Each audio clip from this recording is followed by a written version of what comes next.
Okay, so welcome to Millionaire by 50.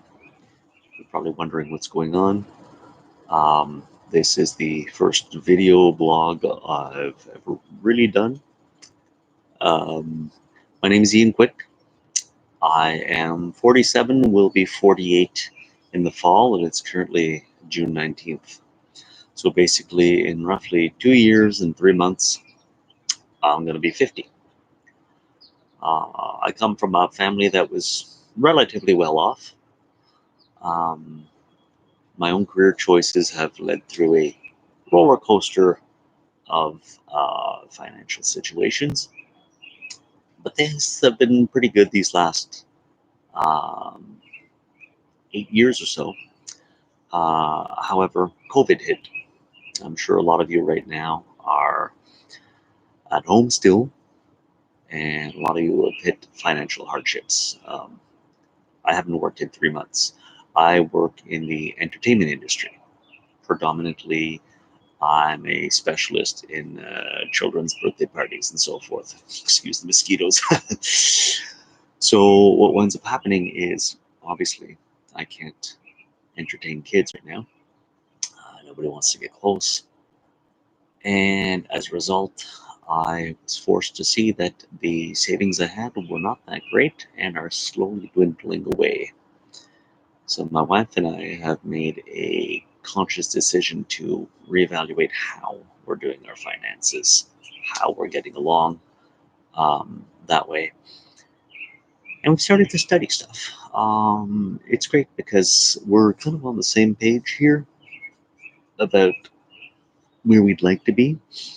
Um, we're also relatively open-minded people about uh, learning new things. It's not about get a better job. It's about um, do things differently to make our current careers more profitable and also learn other kinds of things. So we studying things like Phil Town and Danielle Town, who are about. Sorry, there's a lot of mosquitoes around right now. Even though I'm in the gazebo, they seem to have slipped in.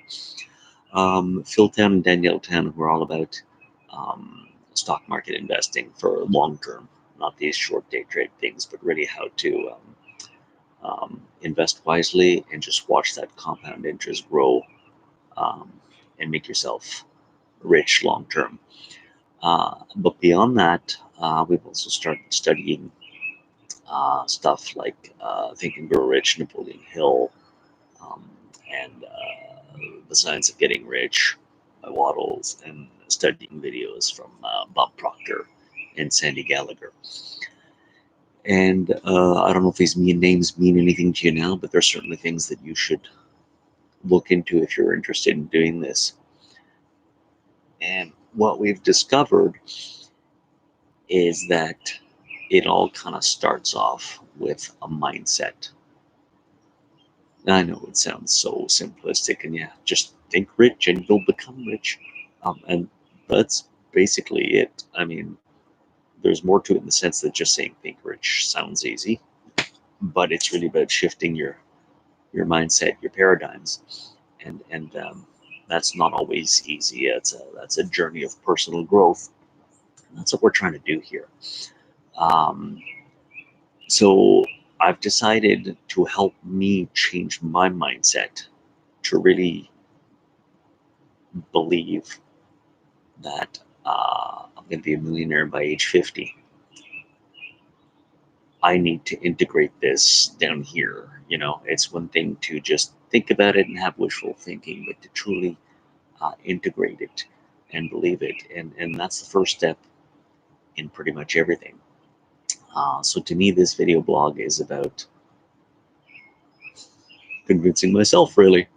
The more I talk about it, the more I work through these ideas out loud with you guys, the more I'm going to start to believe it and shift that mindset, shift that paradigm so that eventually um, I'm not trying to talk myself into becoming rich. I'll be reviewing what I've done today to contribute to my overall wealth. Now, a couple things I do want to set clear off the bat. Getting rich is not about the sake of money. Um, getting rich just so I can have a big pile of money and say, look how rich I am. That really misses the point, I think. Um, a lot of people have misconceptions about money, saying it's money is the source of all evil, and that's BS. Okay, um, money is important. Is it the most important thing in the world? Well, that depends in what it relates to. Is it more important than relationships? I don't believe so. Is it more important than self growth? I don't believe so either. But it's still very important because without it, can you afford even the basics to live? Obviously not. You need money.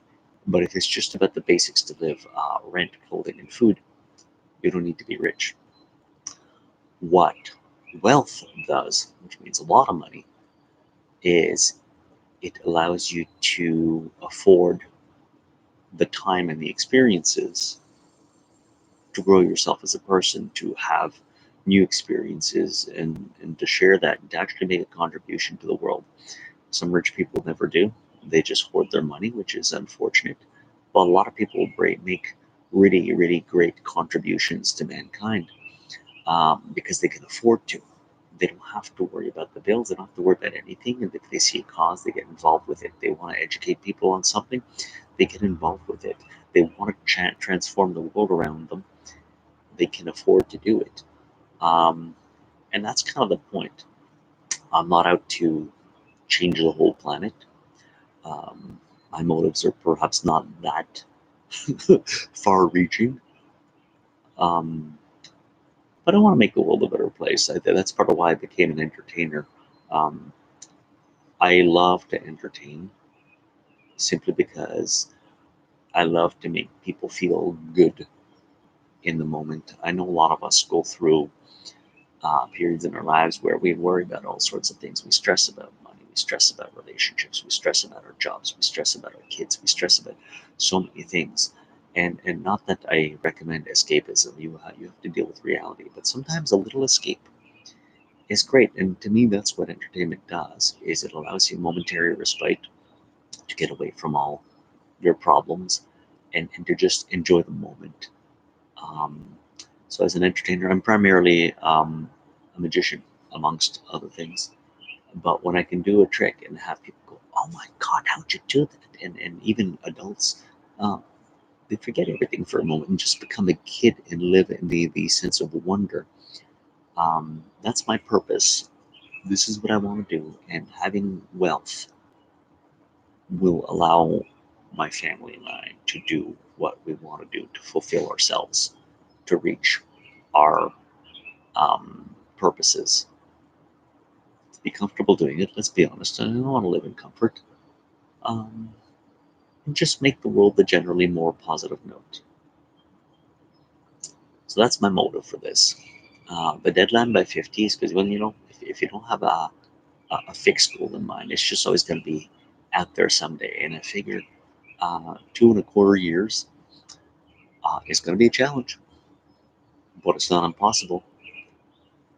And I think a challenge is important because if you're not really going to be challenging yourself, you're not really growing.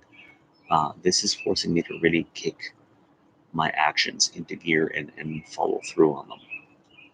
So this vlog is part of that as well. This is one of the steps I'm making to um, reach that reality of wealth by 50. Um, this is forcing me to do this daily. Now it's currently 6:02 a.m. I'm still getting eaten by mosquitoes. You're probably wondering why I'm doing this outside if there's so many mosquitoes. My wife says I have a very loud voice. So if you're going to do this, start outside, and when it gets too cold, we'll figure out if you can do this in the house or not, where we'll set you up, and so forth. The joys of being an early riser. Now, you're also wondering maybe why am I doing a live video this early in the morning? Nobody's going to be watching it. Well, that's okay. Um, this isn't really for you. Like I said, this is for me. This is for me to work out my ideas.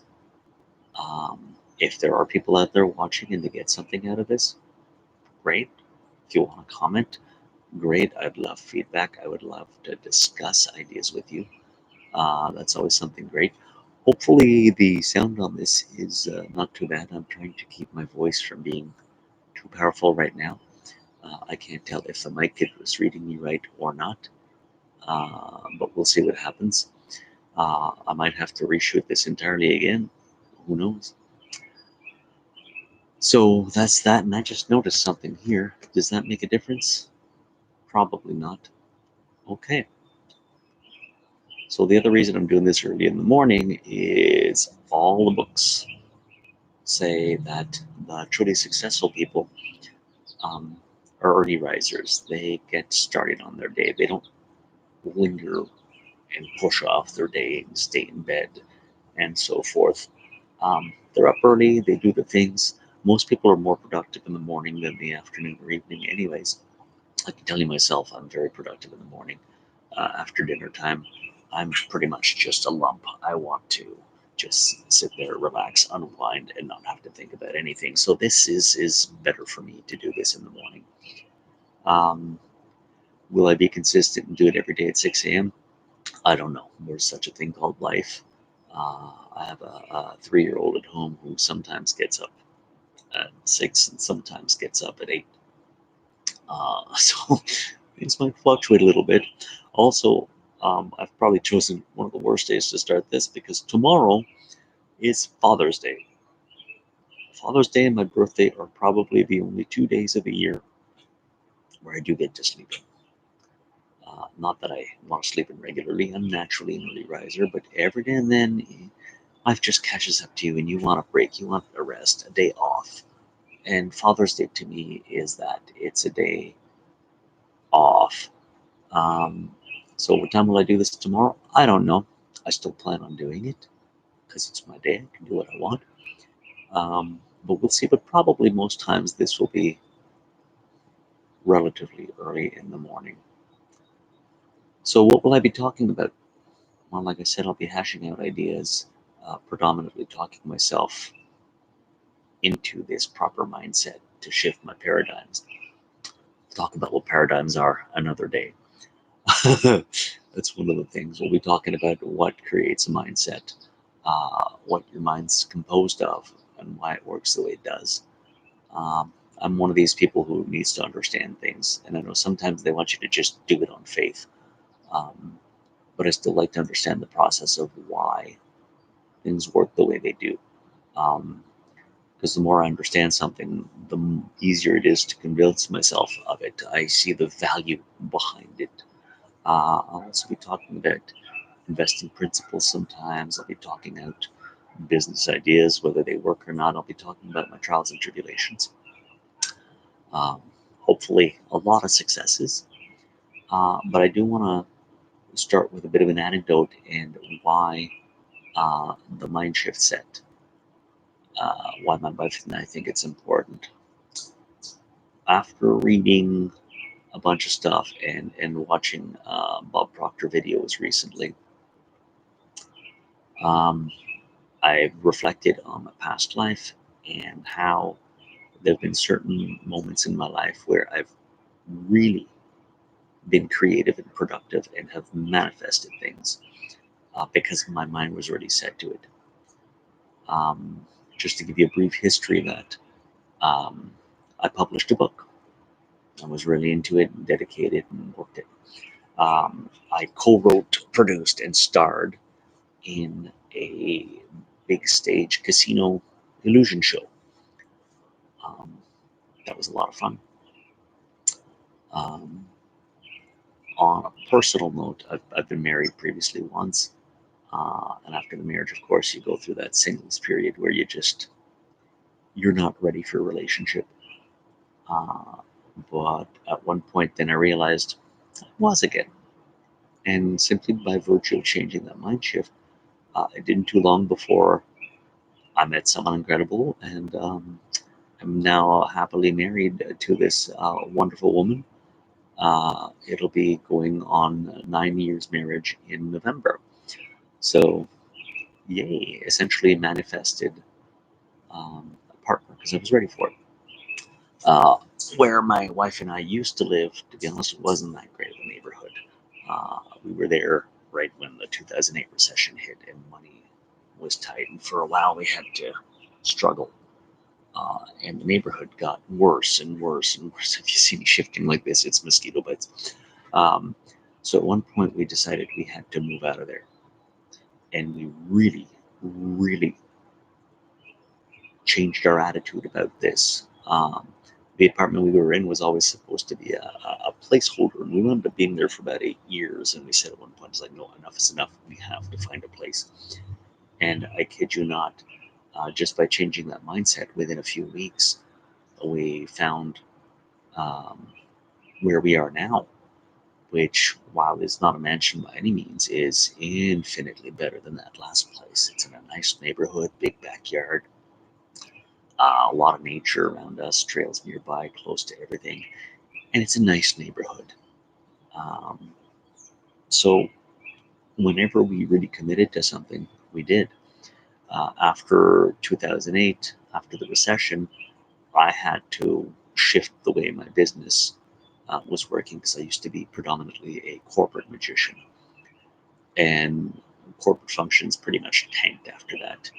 And at first, I was always thinking, the market does this, it'll come back, it'll come back. It wasn't coming back until my wife talked me into going back into the kids market. Now, at first, I saw the kids market as a defeat because I couldn't charge nearly as much as I used to when I was doing corporate functions. Um, but a shift in attitude, a shift in mindset, a shift in my paradigms, my beliefs about it, um, created something new, created a brand, birthdaypartymagic.ca, by the way. That's the brand. And since we started that brand, it went from a solo operation to having uh, a large on contract staff. Went from being a magician to offering an abundance of services: magic, balloon animals, face painters, puppet shows, like character parties like superheroes and princesses and stuff. Um, Adventure escape parties, bouncy castles, giant games, cakes, loot bags, the whole bit. It's essentially become the largest birthday specialty company uh, in the city of Ottawa. And every year it was increased profits, and this is great. Uh, was on the road to being a millionaire that way? Not yet, but things were better every year. Then COVID hit. Yay! And at first, I was like, oh, I'm going to lose so much money. And this is the first year I'm not going to have an increase and so forth. And granted, in these last 3 months, the income has dropped to zero. So the company has had a big loss. But we've decided that, you know what? The year's not done yet. This is only June. I've still got 6 months here to make up what was lost in those last 3 months, and to increase business to the point where I'm still going to break last year despite the COVID. And some people think that's foolish, but I don't care what they think. What's important is what I think here and what I think here. And the more I commit myself to that, the more I'm certain I can do it. I also happen to have a good fortune of having a wife who is a specialist in social media marketing, um, amongst other things. And she is brilliant at helping businesses pivot and attain their true goals. So she's helping me with mine, and we're going to do this. That being said, I've rambled on a lot and I've been all over the place on many things right now. So I think I'm going to stop that for today. Um, will I be more structured in the future? Probably. I haven't really mapped this out. I just felt like I needed to start talking about it today. But I will see you guys again tomorrow. But one thing I want to do consistently every day is talk about gratitude. Gratitude is also an important thing that all these books mention, and this is true. We've been, my wife and I have been trying to practice gratitude for a while now. Um, it's a known scientific fact that people who uh, live in gratitude, who express their gratitude a lot more, tend to be happier people. And a happy place makes for an easier um, mind shift. So I am grateful that I have the opportunity to do this right now. Um, I am grateful that despite the challenges life currently offers in the COVID-19 pandemic, that I have an opportunity to grow as an individual and, mosquito, to grow as an individual and to grow my wealth. There is opportunity everywhere, and I'm grateful for that. I'm grateful for the beautiful weather. It's gorgeous. It's sunny. It's probably going to be very hot today, but hey, that's all part of it. And I'm gorgeous that I'm gorgeous. I'm modest too. I'm grateful that I have a fantastic wife who is very supportive in this, and in fact, often is the driving force behind some of the things we do to change our mindset. This thing was my idea, but I have her full support in that, and I'm grateful for it. So, on that note, maybe someday somebody will actually watch this live. In the meantime, uh, to myself, thank you for doing this, and we'll do it again tomorrow. End stream.